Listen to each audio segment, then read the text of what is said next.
Good morning, everybody, and welcome to the Chamber's first annual Diversity, Equity, and Inclusion Summit presented by Fiserv. I am Cindy Brief, the CEO of the Coral Springs Coconut Creek Regional Chamber of Commerce, and it is my pleasure to welcome you today. I am extremely proud of our DEI task force for taking on this important and sometimes uncomfortable topic. The task force has led our chamber to be proactive in taking our core value of diversity and speaking about and translating it to not only speaking about diversity, equity, and inclusion, but taking the necessary proactive steps to make actual changes in our chamber and business community. Today is just one of the many steps that the chamber is taking. I just would like to go over a few housekeeping tips for Zoom. Please keep yourselves on mute as to not disrupt the program. We also ask that all attendees have your video on and your name spelled out appropriately so we know who we have on the call today. Also, in the top right-hand corner of your screen, you have the option to set your view to speaker view so you can stay focused on our guest speakers during the presentation. I would like to recognize the members of the DEI task force that have committed to ensuring that the Chamber leads the way for our diversity efforts in the community. Tim Hogan's chair of the DEI task force from FPL. You could wave, Tim. Shane Caldwell from Fiserv. Donna Denton, AmTrust Bank. Kate Goldman, Baptist Health. Andrea Jacobs, Brodsky and Jacobs. Ron Renzi, Wahlberg Renzi, Dr. Thomas Walker, Broward College, and Julie Carrington from the Coral Springs Coconut Creek Regional Chamber of Commerce. And then now it is my honor to introduce Coral Springs Vice Mayor Joshua Simmons, who will be the moderator of today's event. Vice Mayor, take it away. Thank you so much, Cindy, and good morning, everyone. First, I'd like to start by saying thank you to Cindy Brief and the entire Coral Springs Coconut Creek Regional Chamber of Commerce for allowing me and asking me to moderate such an amazing event. This is the Diversity, Equity, and Inclusion Committee. This is something that the Chamber wanted to put together in the wake of the protests regarding George Floyd and all of the, racial reckoning that we were starting to have, as a country. And so it is a wonderful feeling to be a part of something like this, but to see something like this happening and to see that it was born out of a willingness to want to learn, to be better, to improve the entire Coral Springs and Coconut Creek business community. And so we're in the tail end of Black History Month. And let's be honest, this February seemed very, very long, even though it's the shortest month of the year. But February is Black History Month, but we also know that Black history is American history, and that Black history, there's so much to it that it necessarily can't be confined to 1 month. And so I will ask anyone that's watching today to continue to engage with Black history, to learn Black history, to understand Black history and understand why we continue to celebrate the advancements and the growth of Black people in this country, because of the entire, just story of being in this country has been one of struggle. It's been one of overcoming, but it's also been one of struggle. And any time that we are able to celebrate the contributions of Black people in this country, we should do so with a lot of fanfare, because every story is not likely. My story was not likely, being the first Black commissioner here in Coral Springs. And so I'm grateful to be a part of the Diversity, Equity, and Inclusion Committee, and I'm grateful for all the partners and sponsors and everyone that was a part of putting this event together, as well as the community together. So thank you so much to everyone that's here today. I hope you all learned something from this, and I hope it challenges you to want to, do better, be better, think better, and to improve your community. There's nothing wrong. There's nothing wrong with knowing when you have to work on something and actually taking the initiative to improve yourself. So today we have a fantastic and truly fascinating list of speakers lined up for you. But before we begin, I would like to recognize my fellow city dignitaries that are with us in the Zoom room today. So first off, we have our keynote speaker, Secretary Alphonso R. Jackson. All right, and then next we have Coral Springs Mayor, my colleague, Scott Brook. And then next we have Coconut Creek Vice Mayor, Joshua Rydell, and he's amazing just because his name is Joshua, just like mine. Next we have Coral Springs Commissioner and a history maker in her own right, Nancy Mateer. If you don't know, and everyone should know, but I'll remind you, Nancy is the first Black woman, first Haitian woman, first environmental scientist to be elected to the Coral Springs Commission. So we're very grateful to have her a part of our commission. Next, we have Coral Springs Commissioner Joy Carter. Then we have Coconut Creek Commissioner Sandy Welch. We have Parkland City Commissioner Ken Cutler.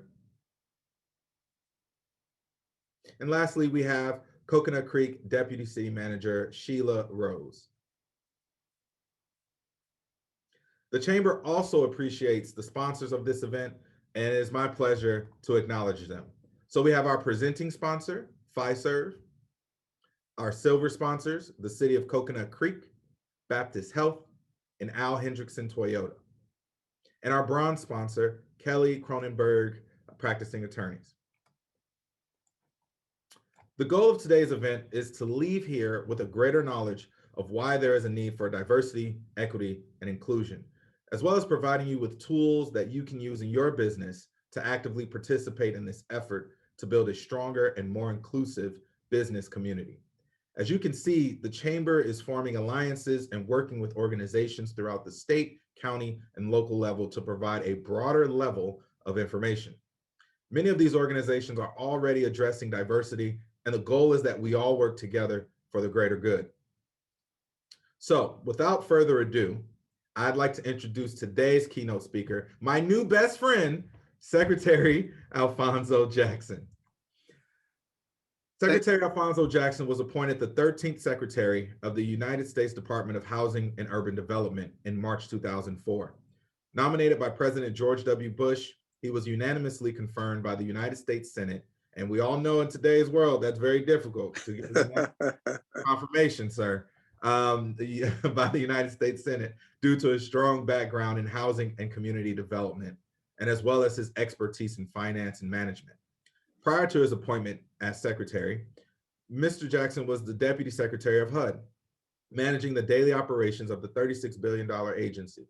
Before his government service, Mr. Jackson was president and COO of American Electric Power, a $13 billion utility company in Texas. Prior to his tenure at AEP, he was president and CEO of the Housing Authority of the City of Dallas, which ranked among the best managed large city housing agencies during his tenure. Currently, Secretary Jackson is the chief executive of A.R. Jackson Advisors, which focuses on development of affordable housing, handling complex urban development issues, and housing finance. Mr. Jackson serves on the International Advisory Council of the United States Institute of Peace. He is also a member of the Board of Trustees for the historic Howard University in Washington, D.C. Please welcome Secretary Alphonso Jackson. Thank you very much, Vice Mayor. I appreciate it. I appreciate it. Jackson, before, when you get into your remarks, can you also just kind of let us know about some of the stories you've had, being both in government and in civilian life with diversity, equity, and inclusion? Sure. So, we're really excited to have you. We're looking forward to hearing from you. So thank you.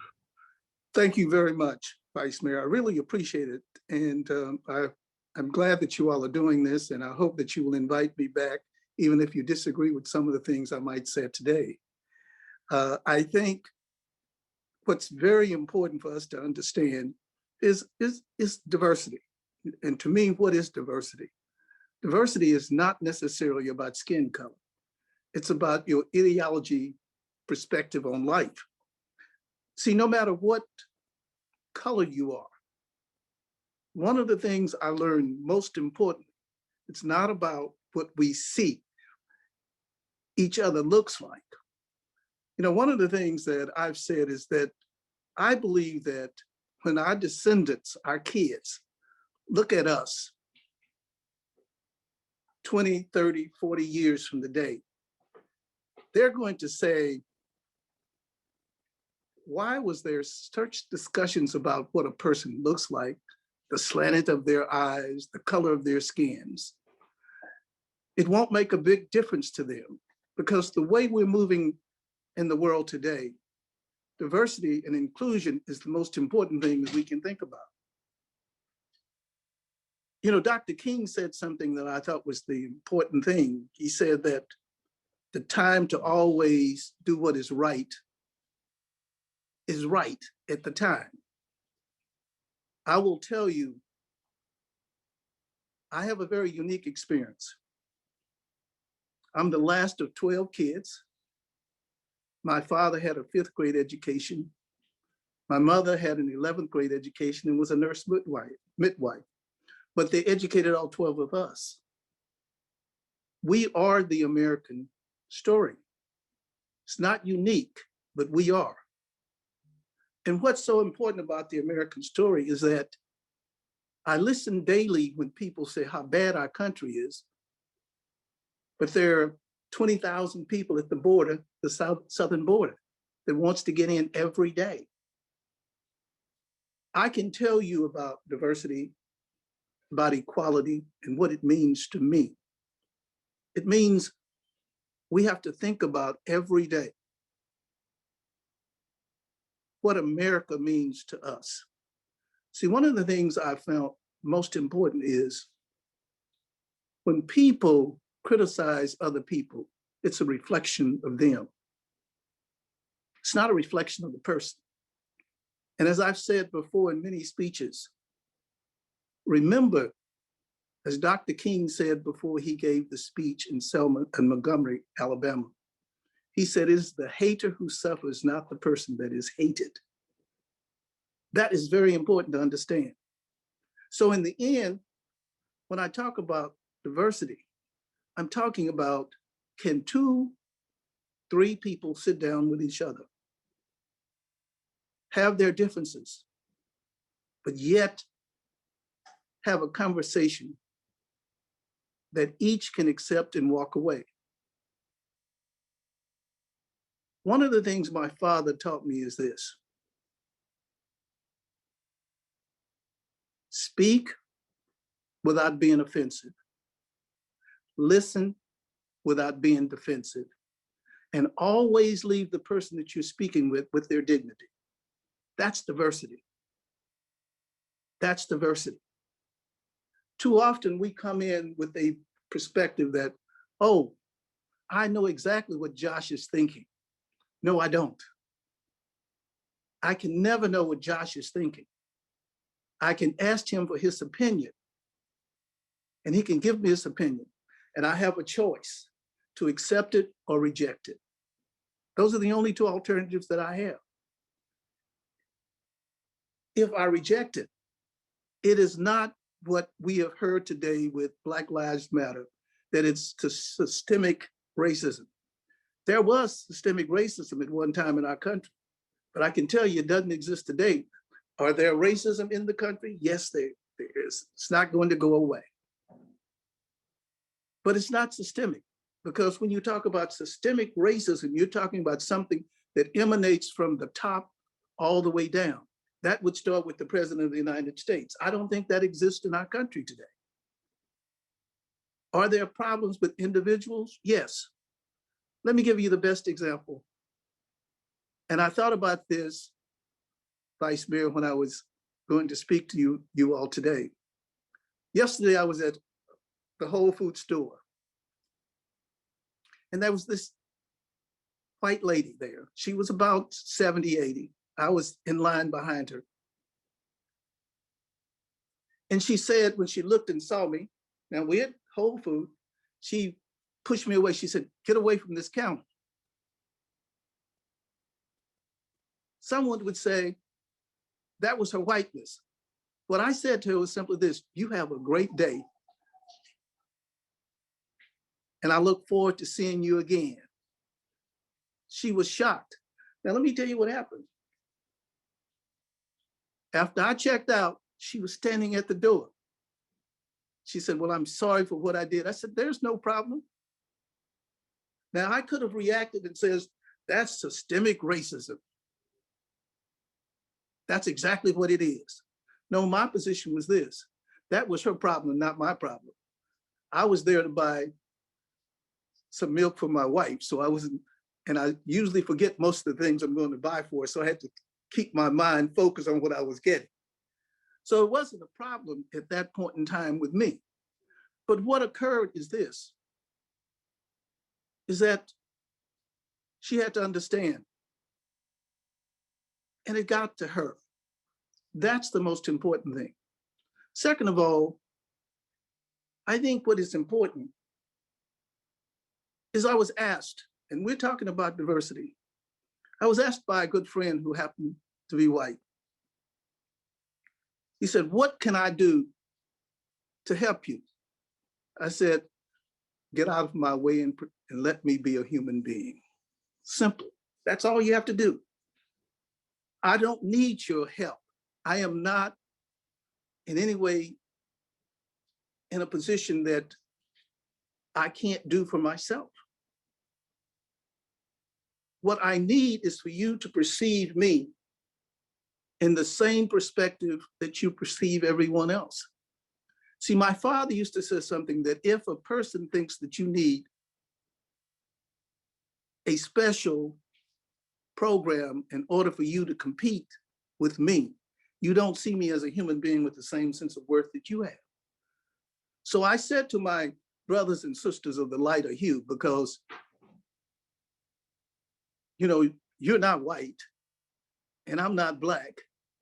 More than likely, most of you are pink and most of us are brown. But we have to use the term white and black that we've had for years to designate what we are in this country. Now, some of my friends said to me, your perspective is outdated. Well, it might be. But I learned from Dr. King. I was fortunate enough at 18 years old, March 5th, 1965, to be on the Pettus Bridge when we got our butts beat with Hosea Williams, John Lewis, and others. And I saw what racism was. When we looked across that bridge, got there at the end of it, there were 200-300 white males there. I saw the hate in their eyes. My friends died that night after we had been beaten.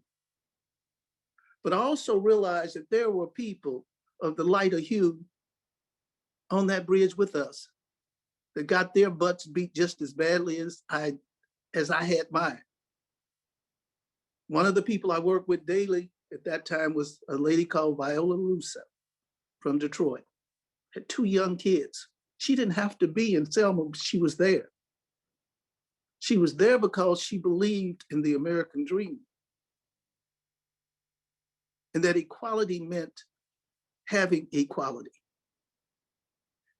I don't want us to move away from the goal of Dr. King in the workplace. I'm not a great fan of this new word that we talk about, equity. I'm not. What we want is the ability to able to do and to demonstrate our own abilities. That's what we want. That's equality. Equity means that we have to make up for something that we've done in the past. Well, I think our country has consistently been changing. See, in the 70s, we had affirmative action. In the 80s, we had affirmative action. But what we need now is for us to perceive each other in the same light, not as different. Let me give you the best example that I can think of at this point. In 1978, I was the public safety director for the city of St. Louis, the youngest Black ever to be public safety director of a major city. We had a 5-alarm fire in a building. But I'm showing you how the mind can work with this example. When I went into Barnes Hospital, when 2 firefighters had over 95% of their bodies had been destroyed by the fire, the first thing that I said to the doctor when I went in as the public safety director, I said, which one is the Black firefighter? The doctor said to me, I'm not sure. Then I thought about it, and I thought about it for years after that. What we see on the outside is a veneer. That's all it is. But when 95 to 97% of your body is gone, everybody is pink inside. So we were not able to tell who was Black or who was white, other than through medical terms. So my contention is, when we talk about diversity, when we talk about, use the term equity, I prefer to say equality. I think it's very important. And when we think about our founding fathers, you know, one of the things I had a discussion about is our founding fathers. They said, well, they didn't include us. No, they didn't. But they did something that was very wise in our Constitution. They said that we could amend the Constitution. We were not in the initial Constitution, but to the 13th, 14th, and 15th Amendment, Black Americans gained their freedom. So even if our founding fathers were slaveholders, they were smart enough to realize in the final analysis, if we were going to have a country, a republic that would work, as many of them said, you cannot have slavery. One set of people enslaved for the rest of their lives and the others are not. So the 13th, 14th, and 15th Amendment changed everything. That's equality. You know, one kid asked me one time when I was speaking at Princeton, they said, Mr. Secretary, they said, why do you think the way that you think? I said, this is my experience. I said, it's important to understand that my experience is quite different from yours. If you're Black, our experience is different. Then he came back and he said to me, he said, well, he said, you're not where I am. You haven't had the same experience. You've experienced this sort of racism. And I said, you're absolutely correct. We have experienced it. I said, but one of the things that occurred is President Lincoln made a decision to free the slaves. And I love what he said, Neil, when he said to me, he said, well, but this is why President Lincoln freed the slaves. And I smile, and my answer back to him is, I don't care why he freed us, he did. If he had not made that decision, we might be in the same situation. That's the same thing that we see today. I came up in segregated Dallas. I never went to school with my brothers and sisters until I went off to college of the lighter hue. But in the end, what occurred is they had not been exposed, we had not been exposed. But in the end, here I am. I ran a major utility company. I was the vice chairman at JP Morgan Chase. My best friend, one of my best friends in the whole world, was president of the United States, and I served in his cabinet. Now you explain to me how a young man coming up low income, because I don't use the term poor. My dad used to say poor is a state of mind, not a condition. So low income can say that one of his best friends was blue blood America, George W. Bush from Connecticut. That's diversity. Taking people where they are, accepting how they are, and respecting their ability. So Secretary Jackson, I want to make sure we kind of stay on schedule. I feel like we need to have you come back another time, because you're just dropping so much, history and knowledge on us. And it's so great for you to share your perspective with us. I think it's important, like you said, that, we have to sit down and get to a place of where, we all have differences of opinions, but we still got to be able to talk to one another. And absolutely, because we share the same space. We're not going anywhere. Like, when I was knocking on doors for my little, my little city commission, races. It wasn't little. You could just see the division between neighbors, and people that live next to each other for decades are no longer speaking to each other. So it's, while we are, making sure that we have a place where, my children and other people that look like me feel that this is their country loves them because they love their country. Right. It's important to still try to bring people along with us and not be so quick to demonize everyone. So Secretary Jackson, I know we will absolutely have you back if you can make time for us.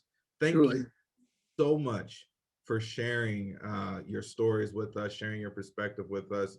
I'm sure you know by now that you never know who you can affect by just sharing, but the fact that you did, thank you. So if everybody can either give some fingers, some hand claps, anything to show your appreciation for Secretary Jackson, we really do appreciate you coming. No, thank you so much. Thank you. All right, so we're going to continue rolling on with the program. At this time, we would like to introduce our guest speakers from Fiserv, our presenting sponsor. First is Leslie Pearce, Senior Vice President of Inside Sales for Fiserv. Her team is responsible for direct sales and the business-to-business model. Under her leadership, the team has consistently delivered revenue growth, realized expense reduction, and maintained high employee morale. Welcome, Leslie, and I'm going to give you a second to speak. I'm going to bring up Neil Wilcox as well. He's our next, our other additional Fiserv speaker. Neil Wilcox is the Fiserv Executive Vice President and Chief of Staff and Office of the CEO at Fiserv Incorporated. Neil also serves as the co-sponsor of Fiserv's Black Leadership Council. Most recently, Neil served as interim general counsel and chief legal officer at USAA, that's my bank, board of directors and executive council. So everyone, please welcome Leslie Pearce and Neil Wilcox. All right, you guys have the floor. Hi, good morning. It's very nice to be with all of you this morning, and just a privilege to share our story. I'll start, and then I want to bring in Neil. We have the honor and privilege of being the co-sponsors of the Black Leadership Council at Fiserv. And I think what's important is we didn't just start that last year. So we have been doing and appreciating that all of our associates are unique, and we need to celebrate those things that make us unique, give an appreciation for that, so that people can bring their whole selves to work, because the diversity of ideas is really where we find innovation. And then last, what I'll say, I also have a team in Coral Springs, so I have been there many, many, many times.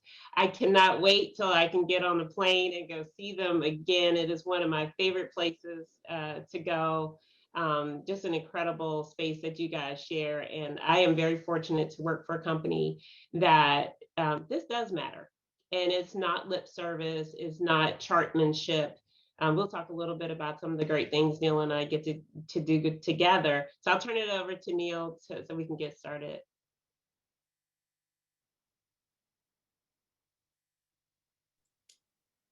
You were already muted, Mr. Wilcox. There you go. Okay, and I apologize for that. My screen froze for a moment, so apologies. Listen, first of all, thank you for having me this morning. It's really an honor to join all of you today, and really am grateful that you're having this celebration, even in a virtual environment. So thank you for inviting us and allowing Fiserv to show up today. It's also a real pleasure for me to join my peer and colleague, Leslie. Always enjoy speaking with her, so looking forward to doing this. But before I go into my story too, I also want to thank Secretary Jackson. You know, he and I go back to our days together at JP Morgan. And, you know, in addition to considering him a dear friend, I always learn something every time I listen to him. And so really just grateful to hear from him this morning. You know, Leslie said it really well. I'm just incredibly thankful to work for a company like Fiserv. It's funny, for my career, I was at Original First Data, left to go to USAA, and then, you know, somehow they pulled me back, right? But it's really great to be back. And part of what the attraction in coming back to the company is really the leadership of the company, and being able to do things like we're doing today. Being able to do things like our Back to Business initiative that Leslie and so many others have led and just done a fantastic job with. And it really, I think, crystallizes what the company stands for, that we recognize a lot of the things that Secretary Jackson talked about in terms of really being able to be yourself and bring that the best of you, if you will, to the office. And that makes everybody better, right? And that's something that I think we live and breathe every day. So looking forward to this discussion. And again, just want to thank you for having us here today. Great. And so, Neil, I think it's just you and I having a conversation is how we're going to go. It's funny because we spend so much time together. So I'll start and then we'll just tag team. So how do we get here from a Fiserv perspective? You know, when everything happened last summer, we got comfortable having uncomfortable conversations. And I think that can only happen in the place where there's trust. And so, but you have to build that trust. We spend a lot of time talking about implicit bias. And so oftentimes I will ask people, who thinks they're biased, raise their hand. And people are reluctant to raise their hand. So let me give you a scenario. Even though you can't see it here, I'm pretty tall. So about 5'10". And so oftentimes when I walk into a room with my 3-inch heels on, people make an assumption that I can play basketball. It is not true. That is implicit bias. And if you can start to think of it as not in terms of skin tone, there are things that we've all come to understand as truths based on how we grew up, where we grew up, what our ideology is. And so really for us, it was acknowledging that when I see someone, these are the things that I think, and how can I change that platform? How can I see everyone as their entire self and not bring my implicit bias to the table? So we spent a lot of time just having frank conversations with one another. And I think when you can disarm the conversation of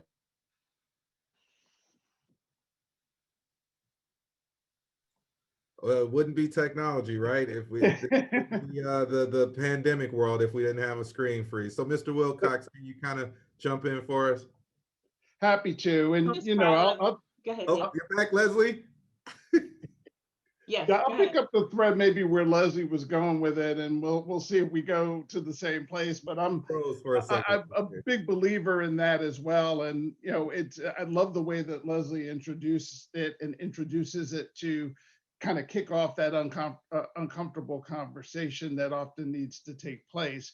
But I think it's really hitting on a key theme, and also one that Secretary Jackson talked about, is that the first kind of place that you go to isn't necessarily always race, right? It could be other things. I'm a lawyer by training, as is Secretary Jackson. And so there are circles, and I practiced in New York City for a long time, moved to Texas in 2003. And lo and behold, I discovered when I got outside of the Northeast bubble that there are actually very good lawyers outside of New York City. right? Believe it or not. And guess what? And working for a company I worked for at the time, they were also probably at least half the cost, right? And so it was an experience again, but that was my bias coming into a marketplace thinking, oh, well, if it's a big deal or a big issue, I've got to go for the high price New York law firm because they're the best. And you find out that there are other very, very talented people. And like I said, there are often other benefits that come from considering folks that maybe aren't in that niche that you've come to be very familiar with. And that's another word that comes up for me as well, familiarity. When you think about business, and I like to tell folks I'm first generation corporate. And I'm sure many of those who've been in the corporate world are also first generation corporate. And that's something I'm looking forward to my son and that generation not having to say anymore. But one of the things you find is that you're often the only fill in the blank in a room still.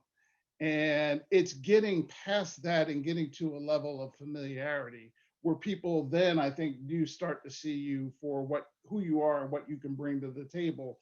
But there is work to do. And I wouldn't want to walk past that fact either, that you do have to, I think, break some of that ice and figure out the ways that you go about doing it. So I love Leslie's way of, introducing that concept, if you will, through the biases that you may have, because it's a way of showing how we're human and how we carry things with us maybe that we don't always recognize.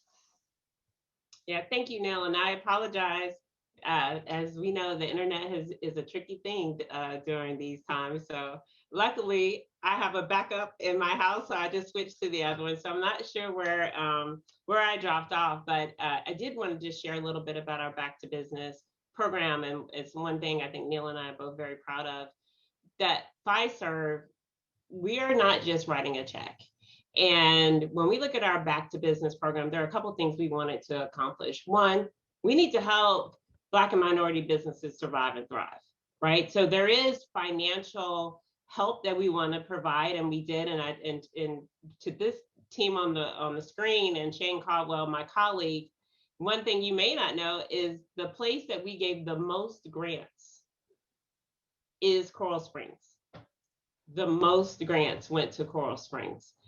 And that's because the applicants that this team brought to us were so compelling. And when you hear their stories and you understand the impact of $10,000, it means people were not getting evicted, that they could make payroll. All of that matters. And so the other thing that we're doing is making sure that they have the financial literacy that they need to survive. So it is also programmatic for us that we can make sure that we're here with you in support of these businesses. And so I'll let Neil, so we initially started with a $10 million commitment. And just thanks for Neil stepping into as our head of corporate responsibility. Now it's $50 million. So we are super excited, and I'll let Neil talk a little bit about that. But I just wanted to acknowledge, one, that you guys are doing a fantastic job. Also that, we are one of the largest employers in the Coral Springs area with over 1,700 associates. So we're here to stay. And we're excited to continue to partner with you guys as we look at how we continue to help, how we promote diversity and inclusion and support your businesses. So I'll turn it back to Neil. Yep, thank you, Leslie. And I can't take credit for that 10 going to 50. That's really Frank Bisignano, our CEO, and his leadership. But again, that's part of what attracts me to Fiserv and why I'm Fiserv proud and just thrilled to be part of the company. Just to pick up though on that theme, what 50 million does, I think for us, it allows us to have even a broader impact. If you look at this program, the initial effort was really focused on 6 cities where we have critical mass, and we are still going through. We're in Chicago now, and then our last stop is in Oakland. And so, it goes to Leslie's point about not only wanting to give money, but also making sure that we have the right level of engagement with our merchants that are grant recipients, so that we can support them not only with presenting a check, but then, as they continue to stay in business and hopefully help them continue to stay in business. And so what we're looking at with the additional funding are ways that we can continue to have an impact. I imagine there will still be a grant component to what we do, but we're also looking at other potential ways to partner with other organizations to leverage other opportunities. So we're really, and then of course we're a global company, so we're also looking at international opportunities. But really, it is a blessing to be able to be in this situation and figure out how can we even have a greater impact and help more people. So again, incredibly proud. I'm sure you're going to hear more from us. And before I turn back over to Leslie, I just have to say, and Leslie's an incredible leader, but Shane, who's on the phone, is also an incredible leader. And I just have to say, what makes this program special and frankly different from anything I've seen before is the associate engagement that we have. So we've got market leaders like Shane who are out in the community. It's just not enough to gather names and say, okay, we're going to give these grants out and off we go on to the next. And it's that continued engagement that we have at the associate level at our company, I think it's a differentiator. And where I think this program can be, just lights out and incredibly successful is that continued engagement. Because it's when we can make our small businesses do better, we're going to make our communities do better. And when we make our communities do better, there's uplift to education, there's uplift to just really opportunity in those neighborhoods. And now we have I think it's the 97th, the anniversary of, I'm sorry, quoting my wrong years, but the anniversary of what happened in Tulsa, right? But you think about, and a lot of discussions around what happens to that dollar that stays in the community versus, today that leaves the community. Well, the longer that dollar stays in the community, the better chance that community has to be uplifted and to grow. And so, I think that this is just another example of efforts. And the last thing I'll say before I turn over to Leslie too, it's a time in corporate America, I think, that is really very, very different. Not only with the events from last spring and summer with George Floyd and Breonna Taylor, but the virus as well. And it's really, I think, demonstrated the capacity for companies and large companies in particular to really step up and be leaders. Oftentimes filling voids that may be present in other forms of life, but we've seen big companies help people work from home. We've seen big companies take on different initiatives. And what I really hope, and I'm confident that it'll be the case with Fiserv, but that we have staying power. That when we're here 6 months, 9 months, 12 months, that we're still doing things, being active in communities. It may not be a grant program, but it may be some other volunteer effort, but making sure that we continue to be engaged, because if we get this right, we'll solve so many other problems. All right, well, I think I'm going to jump in here and thank you, Leslie and Neil, for all the information of what Fiserv has done. I think we definitely need to promote that more and really let the community know what it is that Fiserv has done for Black businesses and just all of the work that you all are doing. So thank you so much for sharing that important work. And with the 120 something people we have on this call right now, that story will spread out throughout the community. So thank you. So moving on the agenda, we have, like I said, 120 people are here. We are going to be breaking out now into groups for 5 minutes. And so we're asking you to engage, to talk, to challenge yourself. If you can, maybe turn your cameras on. I don't know, some people might be vacuuming right now or like doing chores around the house, or maybe you're on multiple Zooms. But if you can give us 5 minutes, the question, and it will be reposted again, is what is the benefit of having an inclusive organizational culture? What are some of the best ideas that you've seen? So in your breakout group, just discuss that, and we'll come back in 5 minutes. Welcome back, everyone. I just have to say, for Jessica Cooper Adams, a wonderful story. I'm so sorry that the breakout room ended in the middle of your story, but thank you so much for sharing. Welcome back, everybody.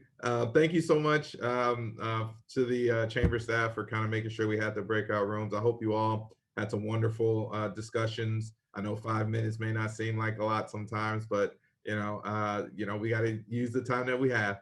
So would anyone care to share anything that they learned in their group or anyone like that? Any volunteers? Anyone? Yeah, I would say to you, Mayor, Vice Mayor, we've got a paper we need to chase up, and I'm going to charge my good friend, Dr. Thomas Walker, to chase this up with Morella. I think that's a professor at Broward College. She's got a paper that her and her team have written around diversity. And when we were listening to it in our 5 minute, I was like, okay, we got to get this paper and we got to look at it from a DE&I perspective and digest it. So Dr. T, we got to chase up Miss Morella, Professor Morella on this, my friend. Got it. I'm on that, and I look forward to seeing that information. So we'll get our hands on it. Okay. All right. Petra, I know you had I saw you raise your hand a little bit, so I'm going to call you out. So. Hi, Vice Mayor Simmons. Thank you so much. I had a team with Esther Marti, and I think she does administration and registration over at Broward College. One of the things that we kept coming back to was comfort level. So seeing representation of someone who looks like you, who comes from the same background as you, creates that sort of level of comfort that you feel included, and there's diversity and equity there. So we both had anecdotes that we shared with one another as to our own experiences, our family's own experiences, and specifically where we currently work. So, but yeah, comfort level is really important, and having representation. And Petra, where do you work? Please tell everybody where you work. I work at the Coral Springs Museum of Art. We would love to have everybody come and visit us. Yeah, it's a great museum. We have a show ending on Saturday. We have another show called Diaspora opening on March 15th, where we have waived all the fees for artist entries, and it's open. It was open to everybody, and it was really important for us to fill the gaps and the voids of representation at this museum, and that was our first step, along with waiving our admission fees. That was another step that was very important for us to be able to connect to the community and really fulfill this mission at the museum of engaging community events here. So yes, thank you. Thank you so much, Petra. Yes. Point of personal privilege, I'm also the chair for the Coral Springs Museum of Art Board, so I wanted to make sure that we got a little plug in there. Please come check us out. We have a new director. We've really changed the way we run the museum, so please come check us out. All right, let's move on. We are now going to go to our next speaker, Miss Chevara Orrin. Chevara Orrin is from Collective Concepts, LLC.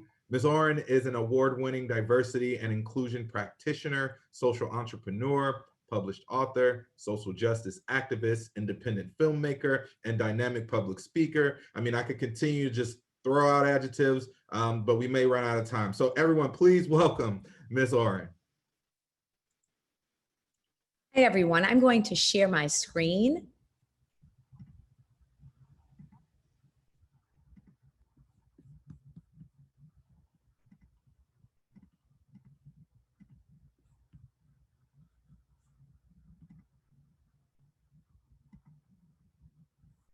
Okay, are you able to see me, hear me, and see the screen? Wonderful. Thank you so much for that introduction, and I deeply appreciate everyone who's spoken before and the gathering here today. It's an honor to be with all of you. My name is Chevara Orrin. My pronouns are she, her, hers. I'm coming to you today from South Florida, land colonized and stolen from the Tequesta, the Calusa, and the Seminole. When we think about today's headlines filled with blatant examples of workplace bias, you just heard Fiserv executives talk a little bit about that. And that's from employees who give Black coworkers nooses to glaring pay, gender inequity between men and women, to benefits and rights denied to LGBTQ plus workers. I was recently working with a corporate client who had an employee who was part of the insurgents at the Capitol. These are obvious, inflammatory, and offensive behaviors that do deserve vigorous scrutiny. It's also important to note that not all discrimination is this obvious. And while these examples are out in the open, we should not divert attention from more subtle ones. In fact, social science data shows that employees are much more likely to counter subtle forms of bias than overt ones. HR professionals no longer post signs reading Blacks need not apply. Instead, managers might ignore the input of an immigrant woman, misgender a transgender person, or praise the eloquence of a Black employee. I get that often. You are so articulate, Chevara. I would imagine that there are some in the audience today that have heard that one too.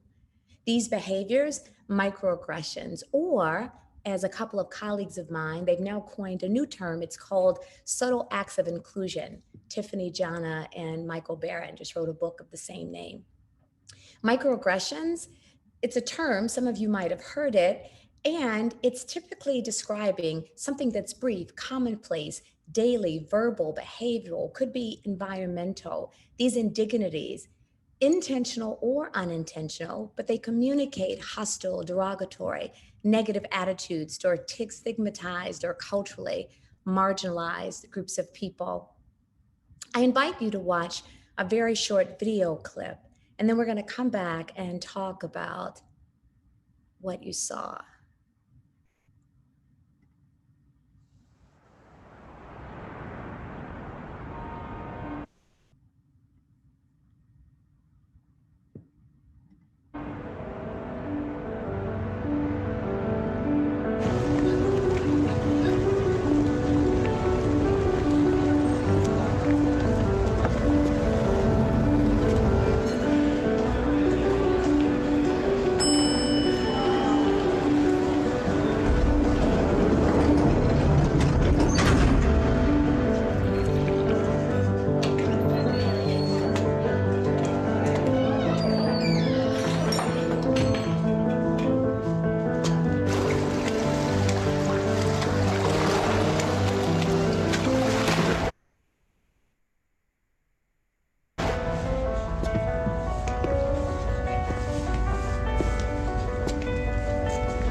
Curious if in chat, we've got chat open, this felt familiar, if it resonated with you, or if it was unfamiliar.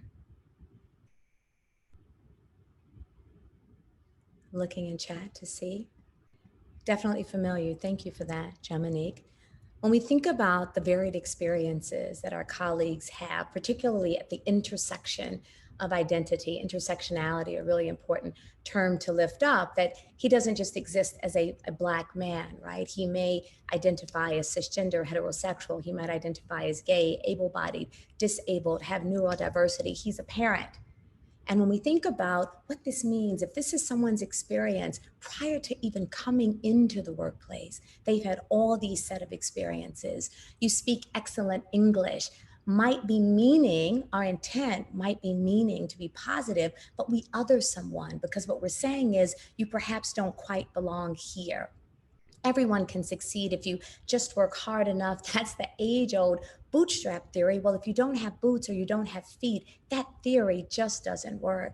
Where are you from? Where are you really, really from? I get that. I say, I'm from Washington, D.C. And they say, no, where are you really from? And I say, oh, I saw a shout out for D.C. back there. Then I say, well, I'm from, I was born at Freedmen's Hospital, the first hospital for enslaved people, freed enslaved people in America. And then they look bewildered because the question really is about my ethnicity, right? And my cultural identity. All lives matter, which is what we heard in response to Black Lives Matter, which simply further marginalizes and stigmatizes people of color, particularly Black people in the workplace.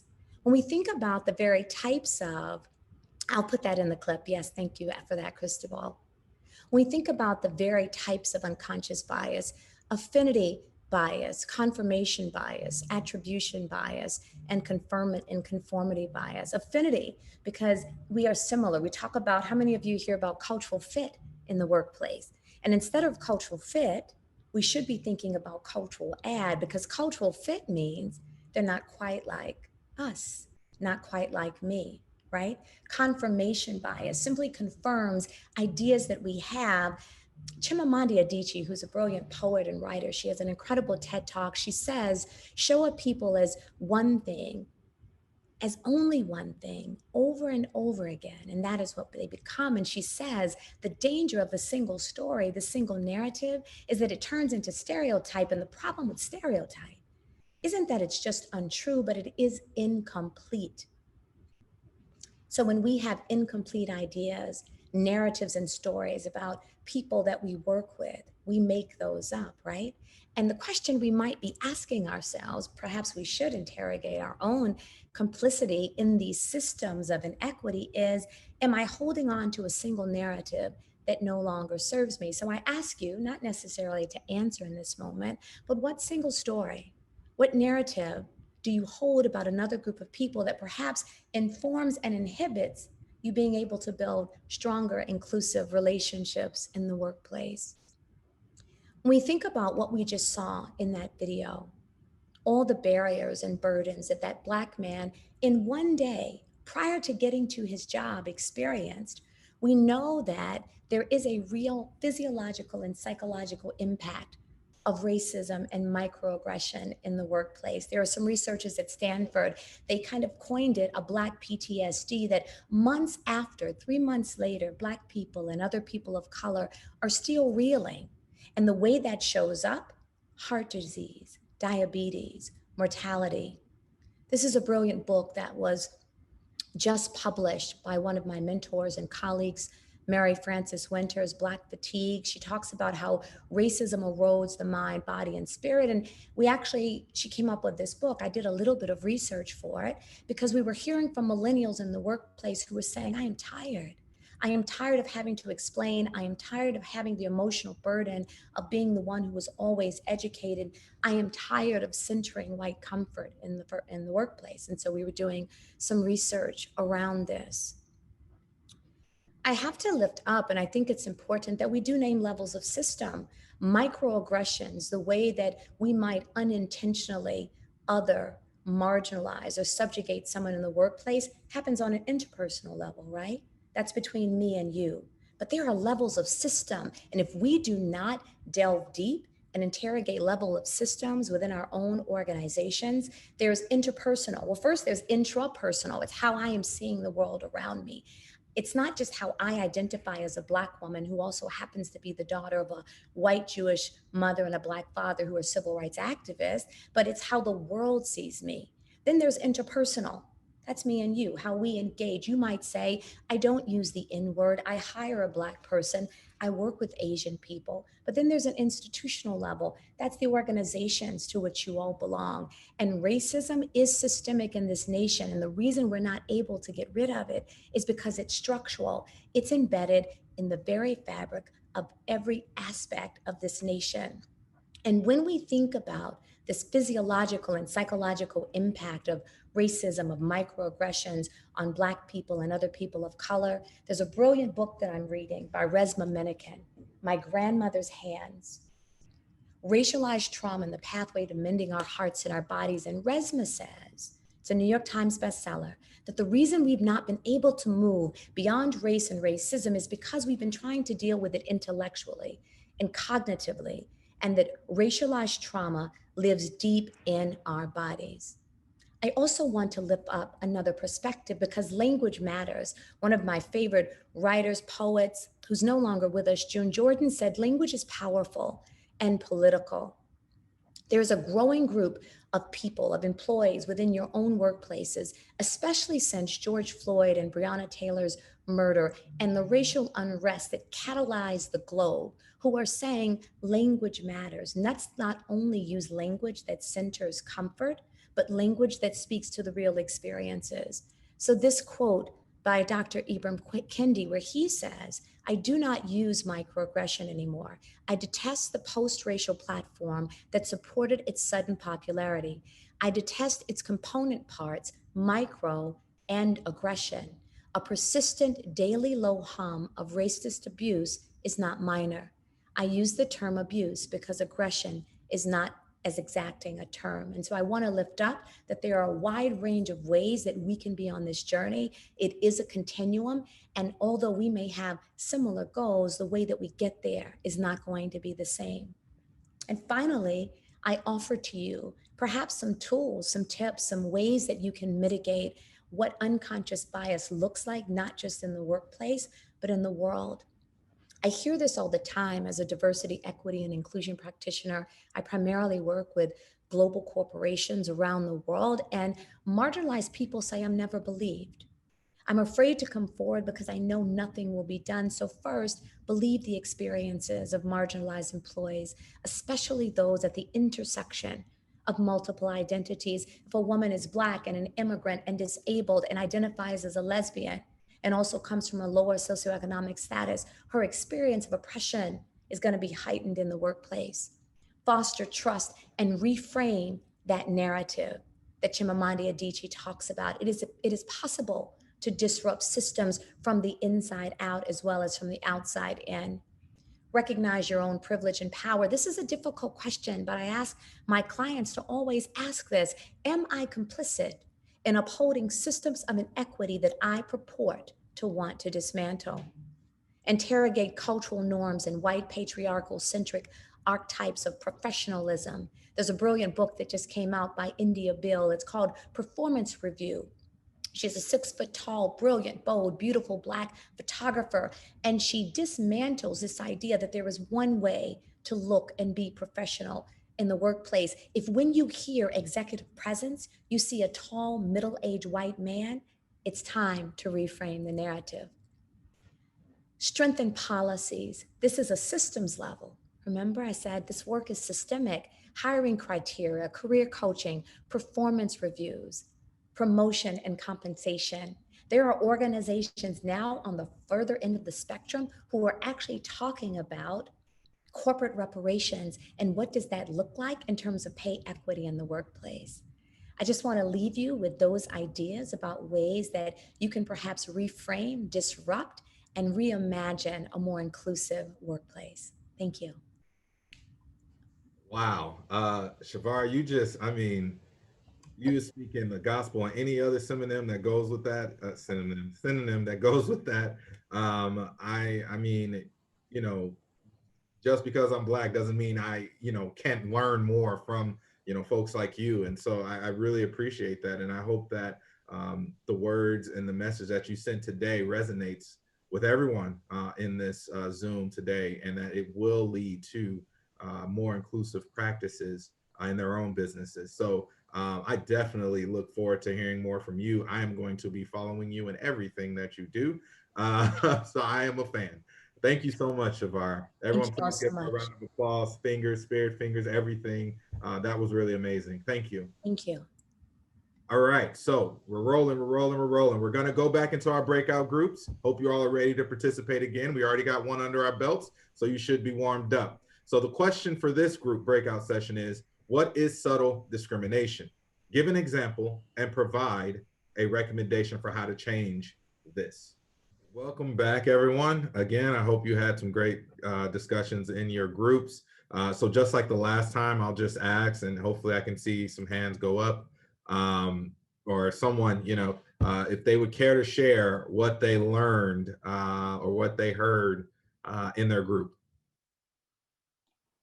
Anyone? Well, I'll go. All right. Hi, everybody. So we were told to give an example, and the example we talked about was hair. In my career, at least in my experience, if I wear my hair straight, which can be done sometimes by heat, I'm told, you look so professional today. I like your hair better straight. And we talked about how my hair grows out curly because that's the way it's supposed to be. And just ways to tackle that. And one of the ways we talked about was tackle it, actually say it, because you can't tippy toe around it, because people may not know when they've made a comment that is offensive. And so have a conversation with them. We also talked about intersectionalities. We had Jason, I believe, and he discussed having various forms of microaggressions or abuses come at him a day, and how to handle that. You wouldn't go to HR because it's so, I'm not going to say it's so small, but in the scope of things, it feels like for people who aren't experiencing it, that it is small. And so a good place to start is with a human conversation. Let people know when they have offended you and try to have that conversation. May I say something? This isn't about what my group said, but I just wanted to tie back to why it's so important that we think about this on a systems level. You brought up hair, and just in the past 2 years, the Crown Act has been passed, right? In California, similar laws in New York, in Broward County, on at least 20 municipalities across the nation. There are policies now to ensure protection against discrimination based on race-based hairstyles, like locks, like cornrows, like bantu knots, like the curly way my curly black hair grows out of my black head. And so I think it's really important that we think about this too, again, in the context of systems, because we have these interpersonal actions that are happening, but real systemic change is possible when we move beyond the rhetoric towards more intentional action. And you can add Coral Springs to that list as well. I think that the last commission meeting, we passed unanimously a resolution to support the Crown Act, as well as, Broward County did it as well. So we know that that's important. And I will tell you, I got tougher growing up in St. Louis, which is still one of the most segregated cities in the country. I had dreads, and I know you guys can't tell now, but I had dreads, back when Eric Benet was hot. And so I went to an accelerated school. And so some of my white, peers, they, would try to tease me, make fun of me and everything like that. And I actually went home one day, this is like 4th grade, and I was crying, and my mom was like, "Why are you crying? You need to stand up strong. You are a strong Black man. You need to defend yourself. You need to stand up for yourself. You are beautiful and you are strong." And so when I went to school the next day, I learned how to get into verbal sparring because of those experiences. And it just, we got to get to a place where other kids, I don't want my kids coming home crying because of that. So this was beyond a powerful, powerful session. I mean, I would guarantee there are many of the Chamber of Commerce's throughout the state, and I guarantee you they're not having conversations like this. So we're going to go ahead and move on. All right, so our next guest, we have Rene Cantu. And Rene Cantu is the Business Outreach Manager at Equality Florida. Rene Cantu brings 20 years of nonprofit management and marketing experience. Most recently, Rene served as a Director of Membership, Communications, and Resource Development with Leadership Broward Foundation, and as Director of Membership and Business Development at the Fort Lauderdale Chamber of Commerce. Everyone, please welcome Rene Cantu. Good morning, everyone. Thank you so much for the invitation to be a part of this discussion. Just so you know, Equality Florida is statewide advocacy organization for the LGBT community. So a lot of the work that I do is through the lens of LGBTQ protections. And I get to have great conversations with folks like Disney and Universal and the corporate folks that are part of the banking community, and talk about inclusion and creating a welcoming culture in their workplaces. And a lot of the conversations that I have with them are not just applicable to the LGBT community, but to diversity and inclusion issues in general. So before I get into some of that, I did want to, Chevara's presentation was fantastic. And one of the things that we talked about in our group was sort of the labels that we put on people and assumptions that we make. So I'm going to put it out there. I am a gay Latino who grew up in South Texas. So whatever preconceived biases you have about me, we can talk about it. I think it's important that we, in our different labels and in our different buckets, that we share some stories of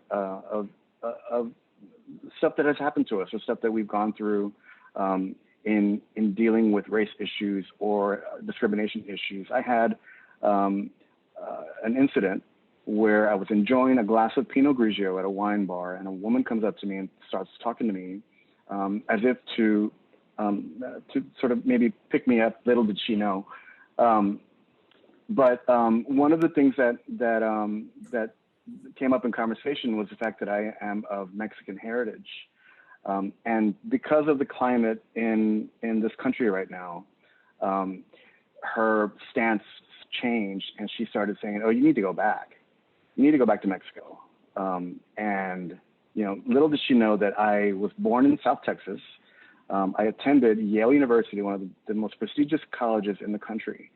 And I had never even been to Mexico.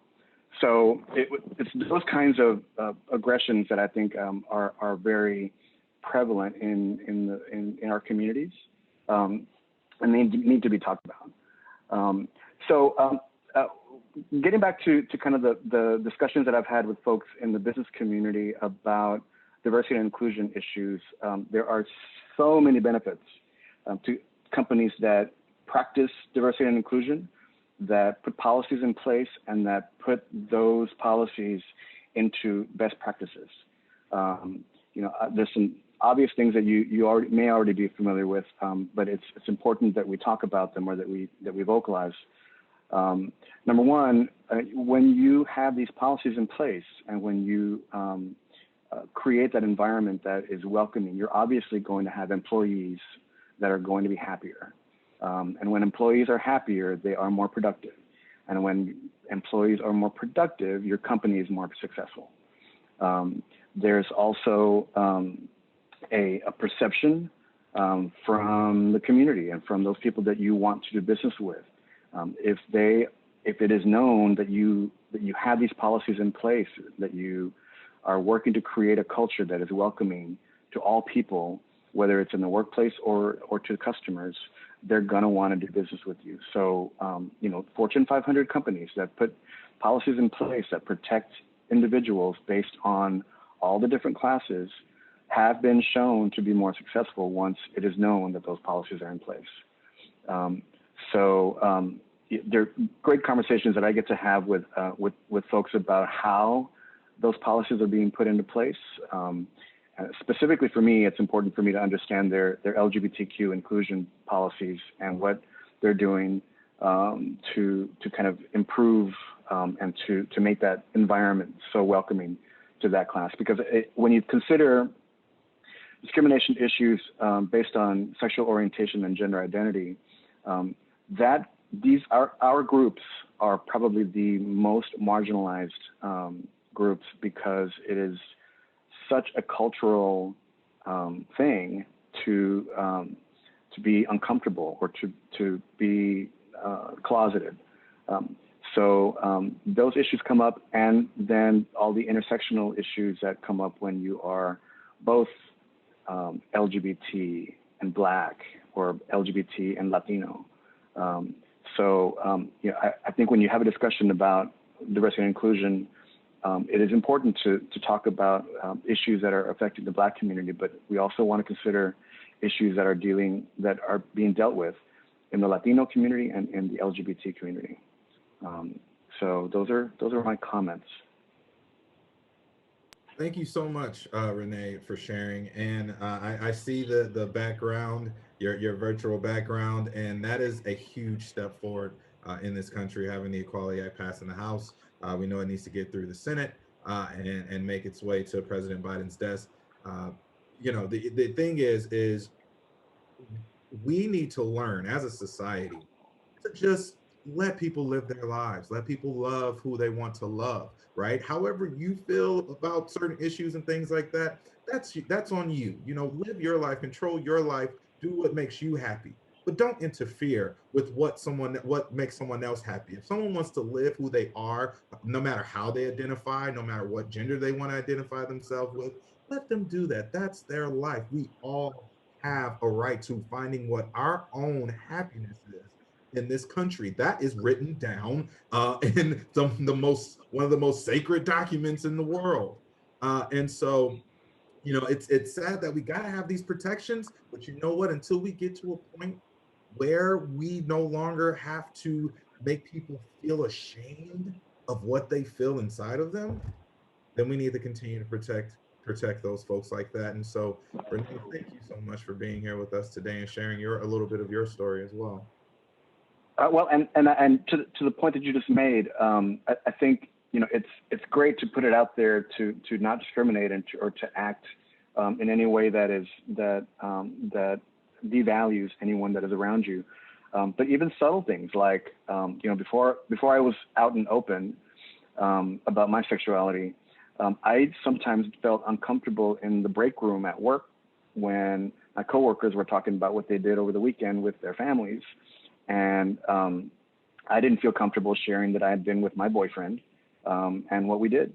So, you know, it's what you don't know that you don't know. And it's, you know, we talked about subtle things earlier. It's important to realize that those things exist. So, and one other point, one of the programs that I managed for Equality Florida is a program called Equality Means Business, where we recognize companies and organizations that are pro-equality, that have policies in place. And I'm happy to announce that this chamber is a member of that coalition. So thanks to Cindy for working with me on that.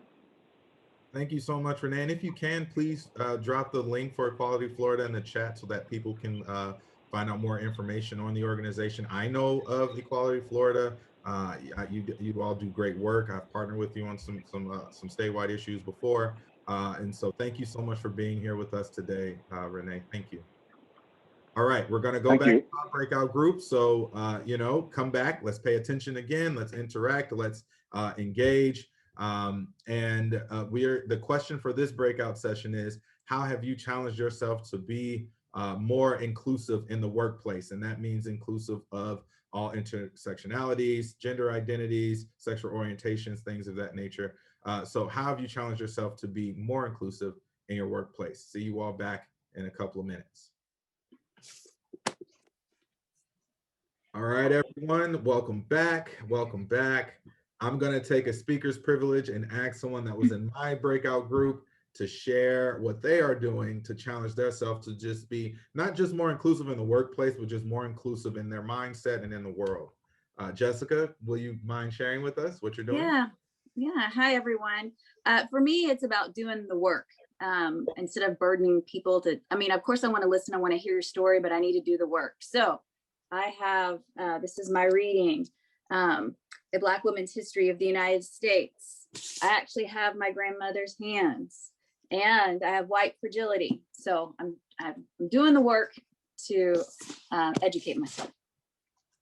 So I thought that was really, powerful when she said that, because, a lot of times, I know myself personally, being that one Black person sometime that I have to, educate and always explain and always do stuff like that. And I think it's important that you've taken the initiative yourself to understand people's backgrounds. I saw in the chat that it said that Commissioner Mateo had her hand raised. I can't see it because we have like 1,000 people in here, which is great. But Commissioner Mateo, I believe you wanted to share something. Absolutely, thank you. So in our group, we discuss not misgendering. So I brought up, for example, at any meeting, I like to ask folks what their pronouns are, so folks don't feel like they're misrepresented or feel out of place and not included. So I encourage you all to do the same and make people feel more included in the space. All right, thank you so much for sharing, Commissioner Mateer. All right, we're going to keep rolling on the agenda.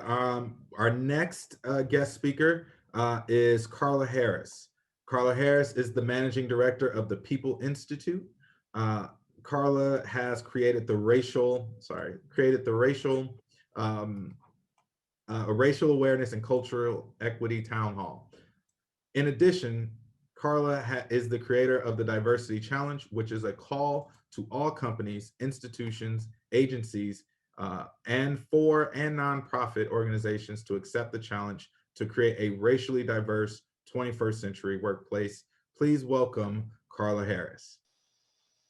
Hello, everyone. Thank you for having me. I'm going to share my screen as well.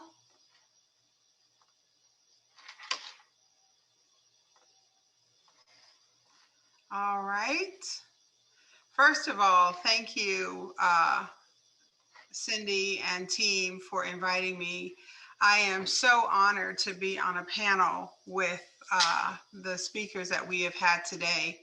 So I am just beyond grateful, and I appreciate it.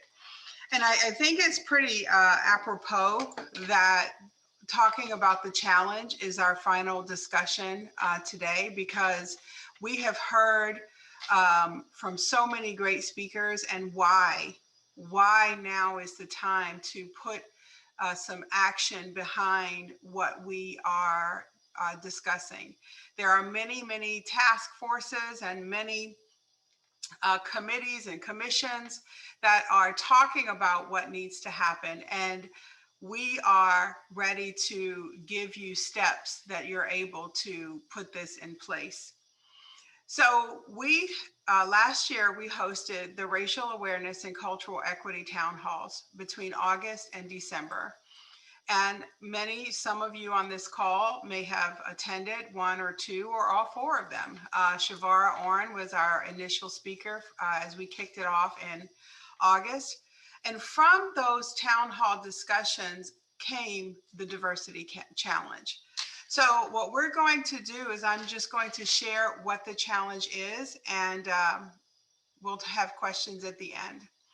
So we understand that what the problem is, but what is the solution? The solution is for us to create a racially, ethnically, and completely diverse 21st century workplace.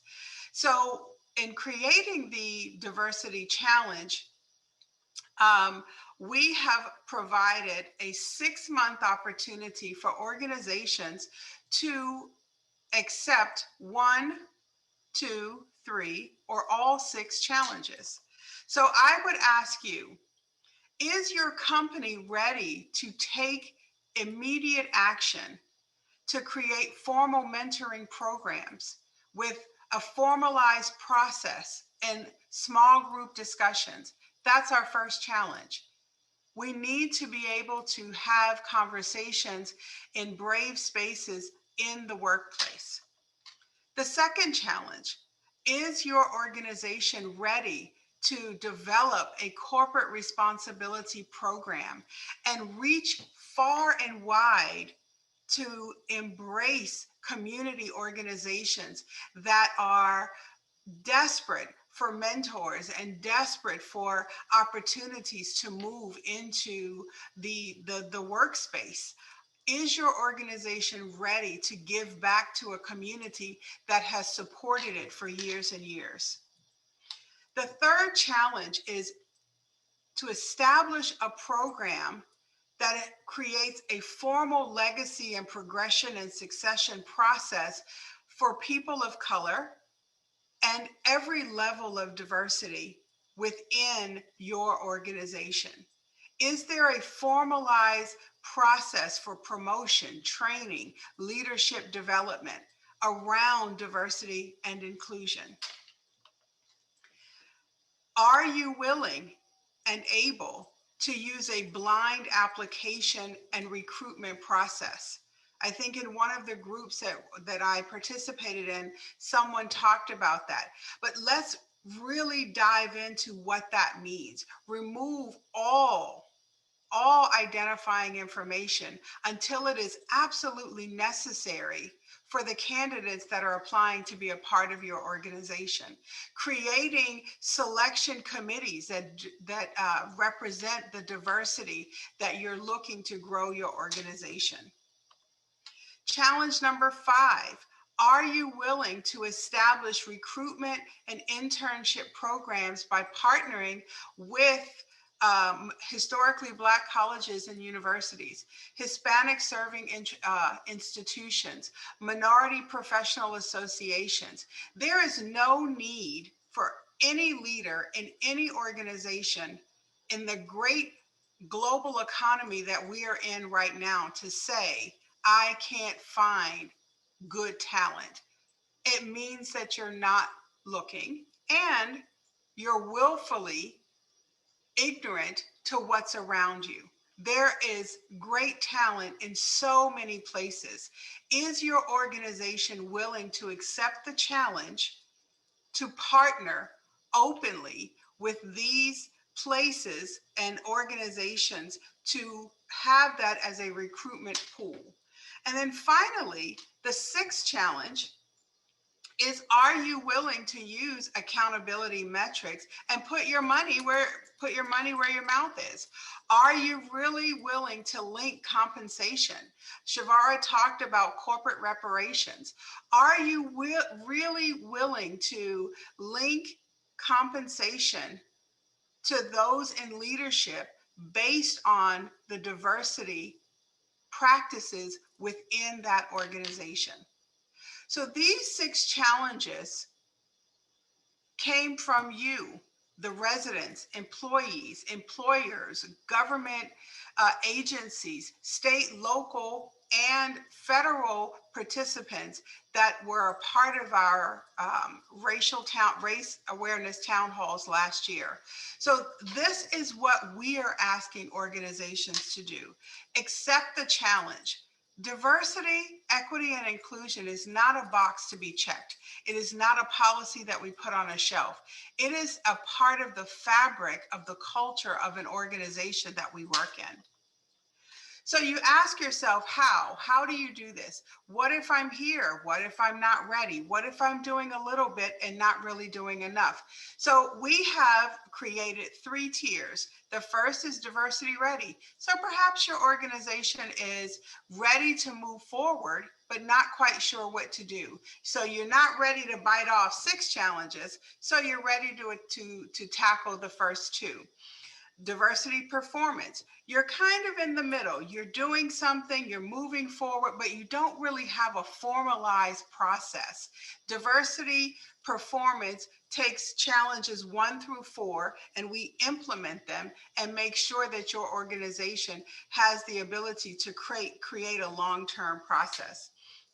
And then finally, there's the diversity mastery. You are now ready to put in place all 6 challenges over a 6-month period so that you're creating a foundation that will leave a long-term legacy within your organization.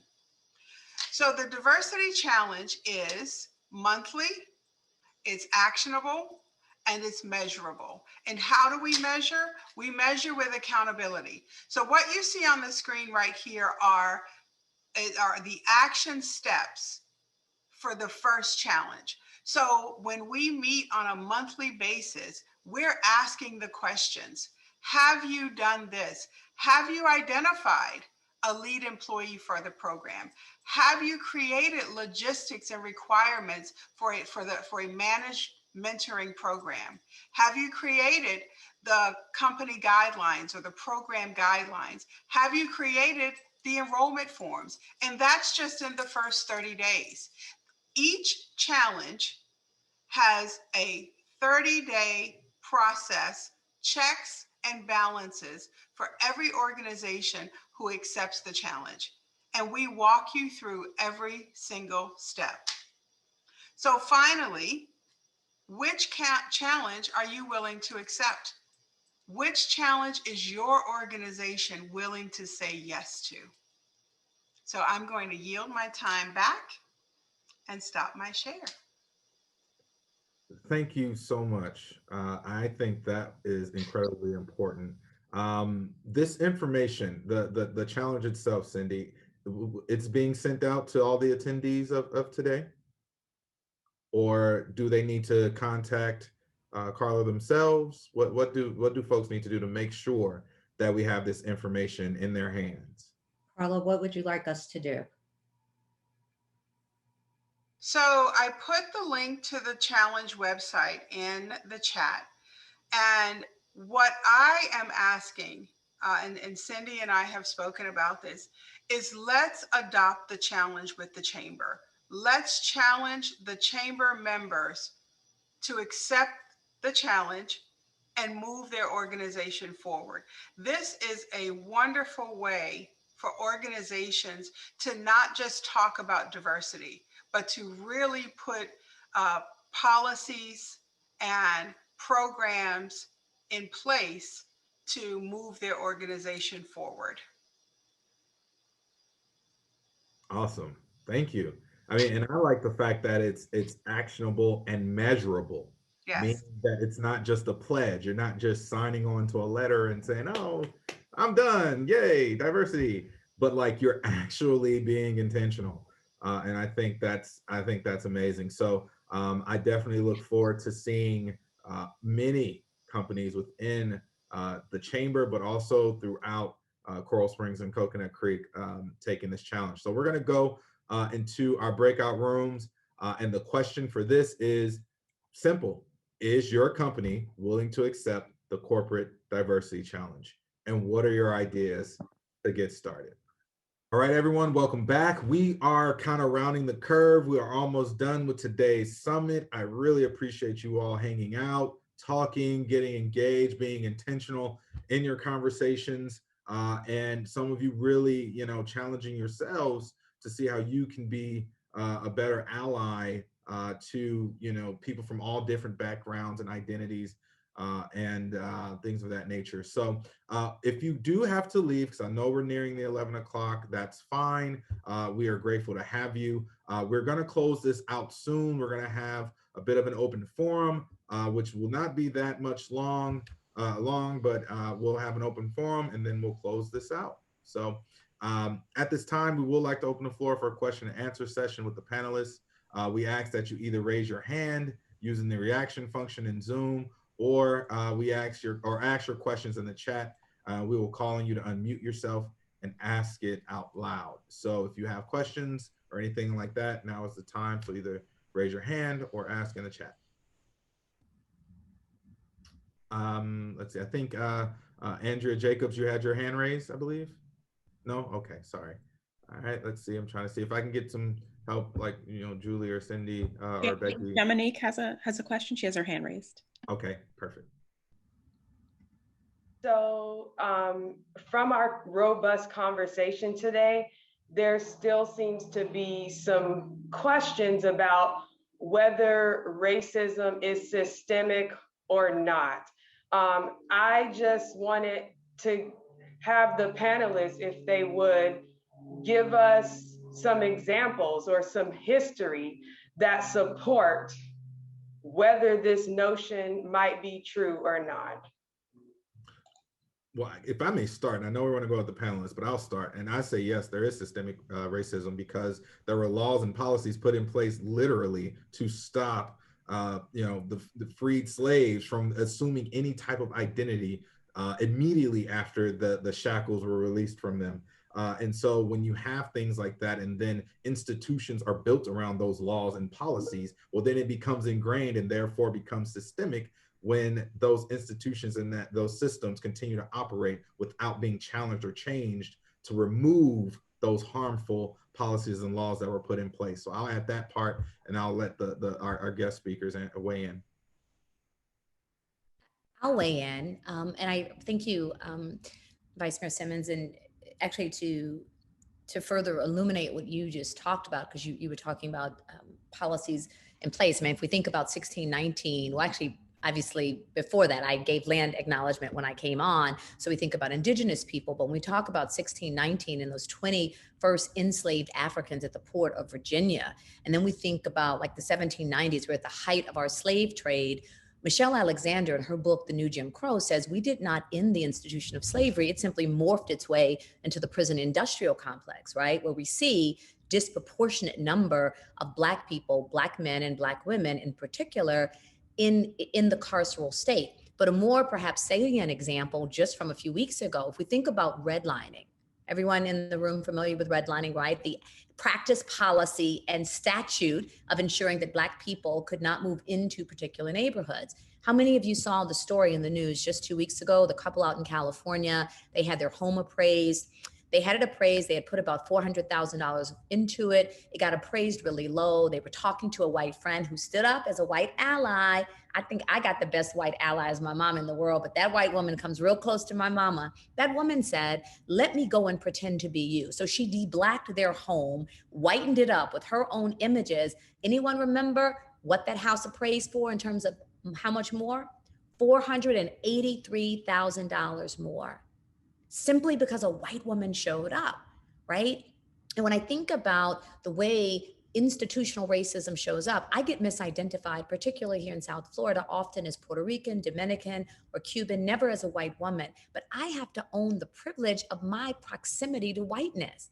I have white adjacency, right? Because of my white mother, the way that shows up institutionally is I am privileged in many spaces because of my light complexion, because of the texture of my hair. I am privileged, right? Because I'm formally educated, and all of those are systems. And so I think an interesting question is for all of us to be thinking about the ways in which it's the question I asked before, am I complicit, right, in upholding systems of inequity? And the reason we end up being complicit, unintentionally even, is because the systems already exist, and racism either privileges or disadvantages people based on really what they look like. We know race is a social construct, but it has very real consequences for those of us who are racialized.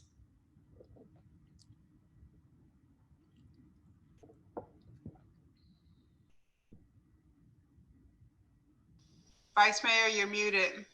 It wouldn't be Zoom if we didn't hear, hey, someone, you're muted. All right, so Chevara, thank you so much for adding on to that. I'm gonna pick a question out of the chat. I think the question, one of the first questions I saw pop up was from Petra.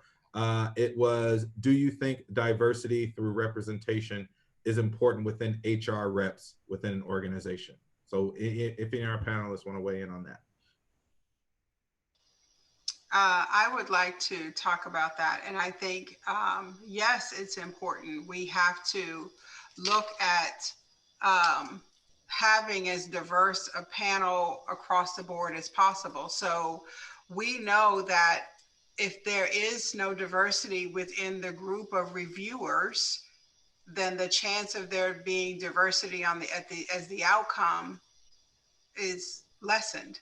So yes, we need to have we need to have representation within all areas, not just HR. So even as you are putting together panels to review, if your HR is not diverse, the panel selection committee should be diverse so that there is an opportunity, because unfortunately, we speak for ourselves and those who look like us. Not everyone will speak openly about those who are not in the room. And we have to make sure that we have folks who are representative across the board so that they're able to open up the room and bring folks into the door and into the room. All right, thank you. All right, so I mean, I don't see any more questions. Okay, so I guess what I'll do is I'll go ahead and close out. I think, we really covered some good bases. Cindy, I see you unmuted yourself. I just want to thank our amazing panelists today. I learned a lot from you and really appreciate your sharing with us. I want to thank our amazing moderator, our Vice Mayor, Josh Simmons, and our sponsors. Fiserv, thank you for spearheading this and being a leader in this area, and the City of Coconut Creek and Al Hendrickson and Baptist Health. Thank you so much for supporting this event. And like I said, today is one of the steps we're taking of many that we will be. So we appreciate you. And a special thank you to Julie Carrington, because she worked with me on putting this event together, and I couldn't have done it without her. So thank you, Julie. All right. So thank you everyone who attended today. We hope that you come away from this event with better insight for your business and gain a new perspective on diversity in your personal and professional lives. This is all about us. This is about our community. This is about the spaces we share. This is about being inclusive. This is about being understanding. This is about making people feel wanted and loved in the world that we all share. And so remember, this is also the end of Black History Month, but it is Black History Month. And we know that Black history is 365 days a year. And because it is our shared American history, we have to continue to acknowledge it and explore it and understand what it truly means. So thank you, everyone. Have a wonderful rest of your day and a great weekend. I'll see you all soon.